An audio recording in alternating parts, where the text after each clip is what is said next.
My daughter chose her stepdad over me, then told me to stop calling. So I did, and she only remembered me when he left. She called him dad in front of me. That was the moment I knew I was already gone. I remember the exact moment I realized I had officially lost my daughter. It wasn't in a courtroom, or after some explosive fight, or even after years of silence. It was over ice cream, at a little outdoor table, while the sun was setting. She looked right at me, and called another man dad. And I just sat there, holding a half-melted cone, pretending I didn't feel my entire chest collapse. My name's Rob. I'm 42 now, and I used to think I understood what it meant to be a father. I really did. I believed it was about showing up, being there even when it was hard, being the one who stays, no matter what. But over time, I learned that love, as unfair as it is, can be bought, or at least traded. I've been divorced from my ex-wife, Jen, for about 12 years now. We split when our daughter, Riley, was only 5. It wasn't messy, not at first. We tried to be civil. We both agreed we wanted to put Riley first. But life doesn't really care about your intentions, does it? Jen remarried 2 years after we split. She met this guy named Colin. The guy was everything I wasn't. Suave, charming, full head of hair, made real estate money, had a boat, and wore salmon-colored polos like he was born to do it. Riley was about 7 when he came into the picture, and suddenly my little girl was living in this Pinterest-perfect life with beach vacations and matching Christmas pajamas. Meanwhile, I was renting a one-bedroom place on the edge of town, working nights to keep things afloat. I didn't have much, but every other weekend, I had Riley, and I made those weekends count. I taught her how to ride a bike in the park behind my apartment. We used to build pillow forts in my tiny living room and watch old Disney movies off secondhand DVDs. I took her to a local diner every Sunday morning. Same booth, same waitress, same little smile on her face every time she got whipped cream on her hot chocolate. But slowly, almost invisibly, things began to change. I first noticed it in small ways. Little comments. She started showing up with new toys and gadgets that I couldn't afford. A hoverboard, an iPad, designer sneakers. At first, I was just glad she was happy. But then I realized she never brought any of the stuff I gave her back home. Not the books I bought her. Not the sketches we did together. Nothing from Dad's house ever made it to her room. And yeah, she started calling my place Dad's house. Like it was a temporary Airbnb she had to check into. When she turned 10, I took her out for her birthday weekend. I'd saved for 2 months to get her this special art kit she'd been talking about. Real high-end stuff. I couldn't wait to give it to her. We went out for pizza after, and while we were waiting for the food, she opened it. She looked at it for a second, nodded, and said, "Oh, Colin already got me one of these. But thanks, though." I laughed it off. But inside, that stung.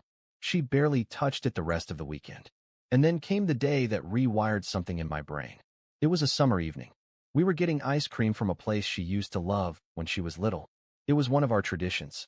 She always got the same flavor, mint chocolate chip with sprinkles. We sat at a bench outside, watching the cars go by.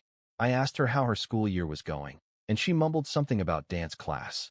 Then she smiled suddenly, pulled out her phone, and said, "Oh, Dad took me to see Hamilton in New York last month. It was amazing." I blinked. I said, "Wait, I didn't take you to New York." And she just kind of froze, looked at me like I was a waiter who'd interrupted her meal. "Oh," she said, "I meant Colin." Then she laughed. "I guess I say Dad for both of you sometimes." And just like that, it happened. She said it like it was nothing. Like that word, Dad, was just a label you could slap on anyone who had more money and nicer shoes. I didn't say anything right away. I didn't want to make it awkward. I just nodded and kept eating. But I couldn't taste a thing after that. That night, when I dropped her back off at her mom's place, she barely looked up from her phone. She mumbled bye and walked inside. I sat in my car in their driveway for 10 minutes. Not crying, not yelling, just sitting there, staring at the front door of the house where someone else lived with my daughter. Someone who took her to Broadway shows. Someone who she apparently thought of as her dad now. And the worst part? I couldn't even blame her. He wasn't a bad guy. In fact, I hated how much I couldn't hate him. He was generous, involved, good with kids. He treated her well. But none of that made it hurt less. That was the night something broke in me. Something shifted. I realized I was holding on to this fantasy where Riley would always come back to me. That I was the real dad. And she'd remember that someday. But what if she never did? What if I was the only one still holding on? The next time she came over, I didn't bring up the ice cream moment, but I started watching everything more closely. And what I saw? Yeah, it was only going to get worse from here. I didn't bring it up the next time she came over. I didn't ask about the dad thing. I didn't mention New York or Hamilton or even the fact that she barely said goodbye when I dropped her off. I just watched. That weekend, I watched her like someone seeing their kid for the first time in years, looking for what changed, trying to spot exactly where the version of her I used to know had slipped away. She was 11 by then, but she carried herself like she was 16. The phone never left her hand. Her answers were short. She didn't seem interested in anything we used to do together. Movies? Too boring. Board games? That's for babies. The park? It's too hot. Can't we go to the mall instead? I didn't have money for malls. Not like her stepdad. I worked retail and did handyman side jobs on the weekends. I was always scraping by. And yeah, maybe my place was small. Maybe the couch had a few tears. Maybe the TV was 10 years old. But I always kept it clean, warm, and full of whatever made her happy. Snacks, drawing stuff, her favorite cereal. I used to think effort mattered. Turns out, effort doesn't sparkle. Effort doesn't have a pool in the backyard. That Saturday, I took her to the diner we always used to go to. Same old booth by the window. Same waitress who'd watched her grow up. She didn't even say hi to her. Just scrolled through her phone, ordered a grilled cheese, and didn't look up once. I asked her what she'd been up to lately. She shrugged. Said, nothing. I asked if she was still doing art. She used to love sketching, said she wanted to be a designer someday. She told me she didn't have time anymore, and asked if she could be dropped off early tomorrow because Colin's taking us to a car show. I remember thinking, since when do you care about cars? But I didn't say anything. What was the point? Later, while we were walking back to the car, she looked uncomfortable. I asked what was up. She hesitated, then looked at me. Actually looked at me, and said, "Can you not drop me off in front of school anymore?" I was confused. Why not? She kicked at a crack in the pavement and muttered, "Your car's kind of embarrassing. Like it's loud. And old. And my friends always ask why it smells like coffee and tools." I blinked. That old car? The one I'd taught her to drive in around the empty parking lot on Sundays? The one where she'd spilled juice and cried and I told her it was fine? The one where we used to sing stupid songs at red lights? She was embarrassed of it now. Embarrassed of me. I didn't say much on the ride home. I turned the music down. Let her scroll on her phone in silence. When I pulled into the driveway, she didn't even wait for me to park. Just mumbled, "Thanks," and slipped out before I could say anything else. I sat there with the engine idling, staring at the passenger seat like it could explain what just happened. That little ghost of her, the one who used to hold my hand and ask for bedtime stories, that version was gone, replaced by someone who saw me as a glitch, an error in the perfect life her mom had rebuilt. A few weeks later, she texted me midweek. That was rare. My heart jumped when I saw her name. I opened the message and it just said, "Can we skip this weekend? Going to Lake Tahoe with Mom and Colin." "No, sorry." "No, can we reschedule?" "Just not this weekend. Thanks." I said sure. Told her to have fun. She left me on read. After that, the skips became more frequent. She was busy. Always busy. Summer camp. Family trips. Too much homework. Mom said I need to rest. I never pushed. I never guilt-tripped her. I wanted her to come to me because she wanted to. But deep down, I could feel it happening. She was slipping further away. And one day, without meaning to, I started preparing for the moment she'd let go completely. Not with some dramatic speech or big fight, but with silence. With distance.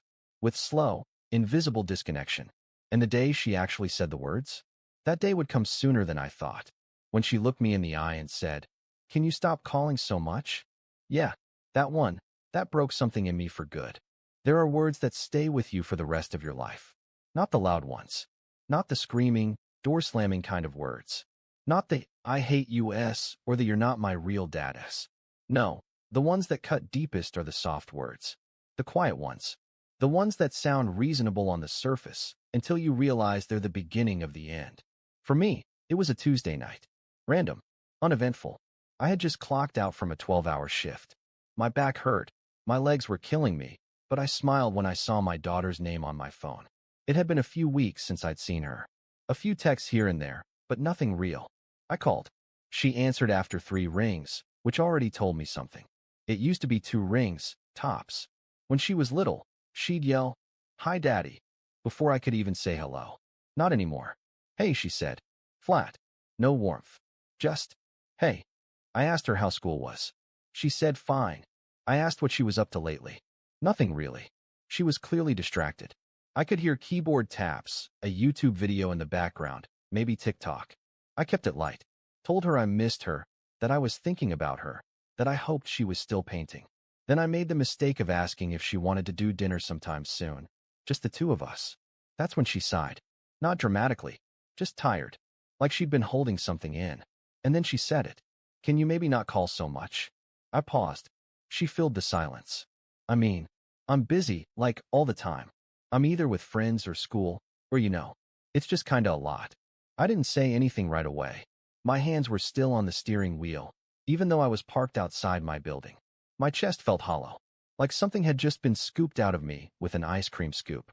She must have taken the silence as me being upset because she quickly added, "It's not that I don't want to talk to you.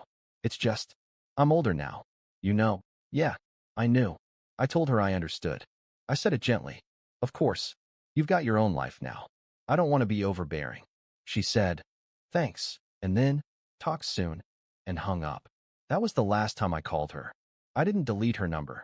I didn't block her. I didn't even tell her I was stepping back. I just did what she asked. I stopped calling. I stopped texting. I stopped checking her social media. I didn't ask to see her. I didn't ask for holidays or birthdays or weekends.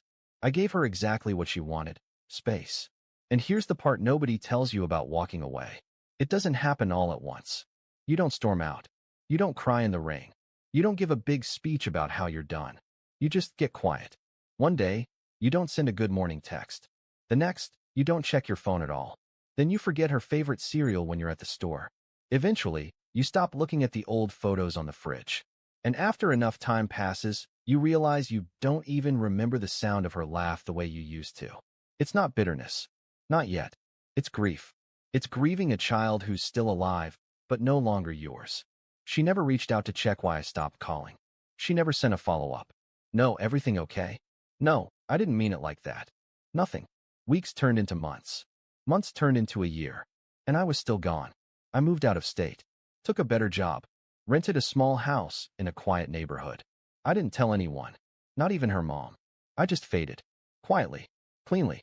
The last picture I have of her is one where she's 12, holding a paintbrush, covered in glitter, smiling at me with a missing tooth. I kept it in a drawer for years. I don't even know where it is now. Maybe in a box. Maybe in the trash. I honestly don't remember. Here's what I do remember, though. About 5 years later, she finally reached out. It was a Saturday afternoon. I was fixing the sink when my phone buzzed with a number I didn't recognize. I answered out of habit. There was a pause on the other end. Then a quiet, hesitant voice. "Hey, Dad, it's me. Riley." I froze. I could hear the nervousness in her voice. The unsure tone. Like she wasn't sure if I'd even pick up. Like she was testing the waters to see if I'd forgiven her for something she didn't even know she did. And I already knew. Before she said a single word more. I knew she wanted something. Because people always remember you when they need something. I didn't hang up. I didn't yell. I listened. She was older now, 17. About to graduate. Colin and her mom were going through stuff. And things weren't so stable anymore. She'd had a rough year. And now she wanted to reconnect. She asked if we could meet up. Maybe talk. Maybe see each other again. And as she spoke, I could feel that old pain waking back up. That ache you bury deep down until it stops screaming. But now it was wide awake. I let her finish. I was calm, polite. And when she finally asked if I'd be willing to meet sometime, I said, "I'll think about it." Then I said goodbye, and I ended the call. I haven't spoken to her since. You ever have someone leave you behind, treat you like a leftover, and then show up years later like nothing ever happened? That was Riley. 5 years. 5 long years of absolute silence. No texts. No birthdays. No "how've you been, Dad?" She ghosted me so hard I thought maybe I'd imagined her. And then one day, out of nowhere, like she was flipping through her contact list and landed on a familiar name, she called. Like we'd just spoken last week. "Hey, Dad, it's me." Not even a sorry. Not even a hint of guilt in her voice. Just that awkward tone, like someone who knows they probably shouldn't be calling, but needs something bad enough to swallow their pride. And that's what this was. A needs-based call. Transactional love. I could smell it before she even said what it was. So I let her talk. Quietly. Patiently. And the story poured out. Apparently, Colin, the golden stepdad, the one who took her to Broadway shows, bought her concert tickets, gave her the dream life, he'd moved out. According to Riley, he and her mom had been having problems for a while. Money fights. Late nights. Suspicious texts. The usual. He was seeing someone new. And Riley wasn't exactly part of the new package. She went from calling him Dad to calling him Colin again. Ironic, right? Suddenly, all that flash and shine didn't mean much.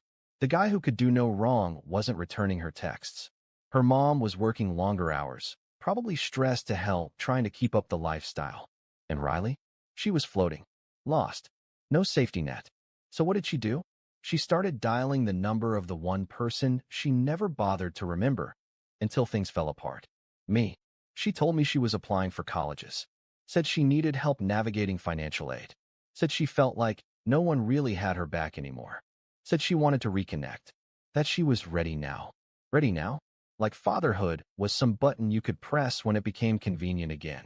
I remember sitting there, listening to her voice come through my phone like a ghost from another life, and I wasn't angry. I thought I'd be angry. I thought I'd explode, shout, tell her off, hang up. But instead, I felt absolutely nothing. Not numbness. Not rage. Just a cold kind of clarity. The kind you only get after losing something so slowly, for so long, that by the time it's actually gone, it's not even painful anymore. It's just true. When she finally stopped talking, I asked her if she remembered the last thing she ever said to me. She paused. What do you mean? I said, you told me to stop calling so much. Remember that. More silence. I said, and I did. I stopped. I let you go? I didn't fight it. I didn't force it. I gave you what you wanted, even though it broke something in me. She didn't answer. So I kept going. You had every right to choose who you wanted in your life. I respect that. But here's the thing, Riley, you don't get to put me in a box for 5 years and then pull me out when it's convenient. She said, quietly, I didn't mean for it to be like that. I know, I said, but it was. She tried to backpedal. Said she was young, that she didn't understand what she was doing. That Colin made things easy, fun, exciting. That he didn't talk about responsibility or make her do chores. That he bought her affection. And she fell for it. I didn't blame her. Not really. She was a kid. Kids are supposed to chase what shines. But me? I was tired of being a backup plan. So I said something I never thought I'd say. I'm happy you called, Riley. I really am. I hope college works out. I hope your mom's okay. And I hope someday you find people who show up for you even when it's not fun or easy or comfortable. She asked me if I'd help with her college apps. Maybe write a recommendation letter. Maybe meet for coffee. Catch up. And I told her I needed to think about it. But in my heart, I already knew the answer. Because people don't change when things fall apart. They just panic. And I wasn't going to be her panic button anymore. That night, I went into my closet and found a shoebox I hadn't opened in years. Inside were old birthday cards, drawings, photos, crayon scribbled, I love you, daddies. I stared at them for a long time. Then I lit a fire in the backyard, one of those cold, dry nights where the sky is so clear it almost looks fake. And I burned every single one. Not out of spite. Not out of hate. Out of peace. That part of my life was over. She chose someone else once. She told me, in every way possible, that I wasn't enough. I'm not saying she was evil for that. But I am saying, she doesn't get to flip the script now that the credits are already rolling. Here's something I didn't understand when I was younger. Being a father isn't just about being there. It's about what happens when you are there, and they don't care. When you give everything, and they choose someone shinier, smoother, richer. When they treat you like a second-hand sweater, worn when convenient, tossed when it doesn't fit the mood. That was what Riley taught me. Not directly. Not cruelly. She never screamed at me, never cursed me out. No, she taught me I was replaceable in the quietest way possible. She did it with silence. With missed calls. With I'm busy. With birthday cards that never came. With calling another man dad and acting like I should be cool about it. With not showing up. With forgetting who helped her tie her shoes or stood by her bed when she was sick or sat through every single school play no matter how far in the back row I had to sit. I thought about all of that in the months after that call.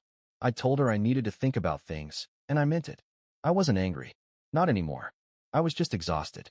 emotionally flat, like someone who'd been ringing a doorbell for years and finally realized no one was home. But in that space, in that silence, I found something I didn't expect. Freedom. When I stopped chasing her love, when I stopped mourning what I lost, I started paying attention to what I still had. Or rather, what I could still build. So I did something I never thought I'd do again. I opened myself up to a different kind of family. About a year after Riley and I stopped talking again, I met someone. Her name was Mara. She was kind in the ways people don't write songs about. Thoughtful, present, grounded. She had this calm way of sitting with pain without trying to fix it. She knew my story. I told her everything early on. And she didn't flinch. Mara worked in child services. She'd seen broken families, scared kids, forgotten ones. And through her, I learned about something I never imagined would apply to me. Foster care. I didn't rush into it. I wasn't trying to replace Riley. That kind of thinking is poison. But the idea stuck with me. Maybe, just maybe, I still had something to give. Something worth sharing. Something that didn't belong to the past. We went through the training, the interviews, the background checks. It took almost a year.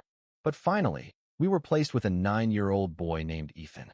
The first time he came into the house, he didn't speak more than 2 words. He clutched a backpack like it was his last possession on earth. He flinched when I raised my arm to grab a mug from the shelf. He didn't understand why I made pancakes without being asked. He looked at me like I was a trick, like I was about to vanish. It took months for him to trust me, but slowly he did. He started drawing again, started asking questions, started laughing at the dumb jokes I thought I'd forgotten how to tell. One night, he left a sticky note on my bedroom door. It just said, "Thanks for not yelling at me when I broke the plate. Sorry, I still have that note. It's taped inside my toolbox." Ethan didn't call me Dad. I never asked him to. But one day, while we were walking through the hardware store, a guy bumped into us and said, "Your son's got a good eye for tools." And Ethan looked up at me and smiled. Not a big grin. Just that little twitch of the lips that said more than words ever could. It was enough. Mara and I adopted him 2 years later. And let me be clear, I didn't adopt him to prove anything. Not to Riley. Not to the world. I did it because that kid deserved someone who would never make him feel like a placeholder. And I deserved someone who chose me. That's the funny thing about being told you're replaceable. If you believe it, you spend your whole life auditioning. Trying to be more impressive. Louder. Richer. Cooler. Trying to earn love that should have been given freely. But if you survive it, if you crawl out of that mindset, you realize something way more powerful. You don't need to beg for a place in someone's life. You don't need to knock on closed doors. You build your own damn house. And you fill it with people who want to be there. Riley doesn't know about Ethan. She doesn't know about Mara. She doesn't know about the backyard, or the movie nights, or the way I still make pancakes every Sunday, because now, someone actually eats them. And honestly, I don't think she ever will. Because the part of me that used to need her approval, that part is dead and buried. Right next to the shoebox full of old birthday cards. There's this idea that closure is dramatic. Like in movies, you know the scene. The confrontation. The yelling. The tears. Maybe someone slams a door. Maybe someone runs through an airport terminal screaming someone's name. Cue the music. But real closure? It's not a climax. It's a quiet click. Like a door locking from the inside. And you realizing you're not waiting by it anymore. That's how it happened for me. About 6 months ago, I got a message. An actual message, not just a call or a voicemail. A full, carefully written text. It was from Riley. She was 21 now. Said she was in college, trying to figure things out. Said she'd been doing a lot of thinking lately. That she realized she hadn't always been fair to me. That maybe she'd taken my silence the wrong way. And now that she was older, she wanted to make things right. She ended it with, "Would you be open to meeting sometime? I'd really like to talk. Maybe catch up." I stared at that message for a long time. Not with rage. Not with tears. I just sat with it. Because here's the thing. I wasn't angry anymore. I wasn't even sad. I was just far away. Not physically. Not logistically. But emotionally. So far down a different road that the version of me who would have dropped everything to hear those words didn't exist anymore. I didn't write back right away. I took a few days. Talked with Mara. Thought about Ethan. Thought about how much of my life had changed while she was gone. And then I wrote the only honest response I could give. "I'm glad you're thinking about these things. I really am. And I wish you well, truly. But I don't think meeting would help either of us. We're strangers now. Not by accident, but by years of choice. I'm not mad. I just don't know you anymore. And I've built a life that doesn't include what we used to have. I hope you find peace. I really do. But I'm not the person you used to know. And you're not the person I waited for. I hit send. She never responded. And you know what? That's okay. Because closure isn't about getting the last word. It's about realizing the chapter is over, and you're not flipping back to reread it anymore. Not out of bitterness. Just because the story has moved on. And so have you. Sometimes, forgiveness doesn't look like a hug. It doesn't look like reconciliation. It looks like walking past a familiar house and not feeling the urge to knock. It looks like seeing her name pop up on your phone and letting it ring. It looks like holding your adopted son's hand during a fireworks show, smiling as he squeezes tighter when the booms get loud, and realizing this. This is where you were meant to be all along. Not in the past, not waiting, but right here, with people who stayed. So no, I don't hate her. I don't wish her harm. I hope she finds someone who shows up and stays and makes her feel safe and chosen. I really do. But I'm not that person. Not anymore. She told me to stop calling. And I listened. Turns out, listening was the best thing I ever did.